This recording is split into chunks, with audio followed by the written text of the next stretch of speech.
ভারতের রাজনীতিতে জেএনজি ঝড়ের নাম এখন ককরোচ জনতা পার্টি বা সিজিপি। নেট দুনিয়া কাঁপানো তরুণদের প্ল্যাটফর্মটি এখন সম্মুখ রাজনীতি। বুধবার দিল্লিতে সাংবাদিক সম্মেলন করে সিজিপির ৩ জন মুখপাত্র। ক্লাব অফ ইন্ডিয়াতে আয়োজিত ব্রিফিংয়ে সিজিপির মুখপাত্র সৌরভ দাসের পাশাপাশি উপস্থিত ছিলেন বিজেতা দাহিয়া এবং আশুতোষ রাঙ্কা। এই ৩ তরুণকে নিয়ে দেশটিতে চলছে তুমুল আলোচনা।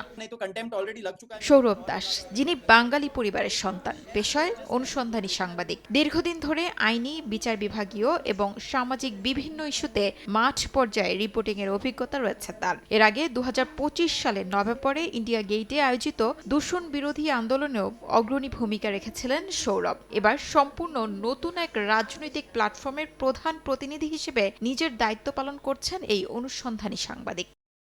দ্বিতীয় মুখপাত্র রাজনৈতিক গবেষক, লেখক ও চলচ্চিত্র নির্মাতা বিজেতা দাহিয়া, যার পারিবারিক পরিচিতি জাটল্যান্ড খ্যাত হরিয়ানার সাথে সম্পৃক্ত। পড়াশোনা করেছেন দিল্লির আইটিতে। পাওয়ার অফ ইউনিভার্স এবং to hell with that job এই বই দুইটির লেখক বিজেতা। তার আরেকটি পরিচয়, তিনি বিখ্যাত ইউটিউবার ধ্রুব রাঠির সাথে রিসার্চ টিমে কাজ করেছেন। তৃতীয় মুখপাত্র আশুতোষ রাঙ্কা রাজস্থানী বংশোদ্ভূত। আইআইটি কানপুর ও লন্ডন স্কুল অফ ইকোনমিক্সের সাবেক ছাত্র। ম্যাককিনসে অ্যান্ড কোম্পানিতে কনসালটেন্ট হিসেবে কাজ করছেন। গেল বছর ভারতের জয়পুরে নিট প্রশ্ন ফাঁসসহ বিভিন্ন যুব আন্দোলনে যুক্ত হন তিনি।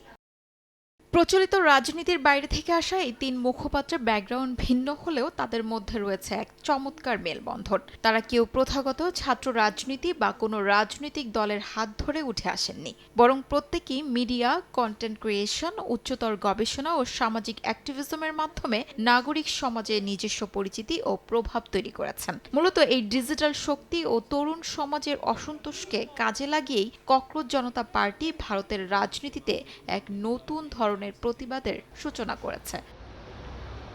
শিউলি রোজা, সময় সংবাদ।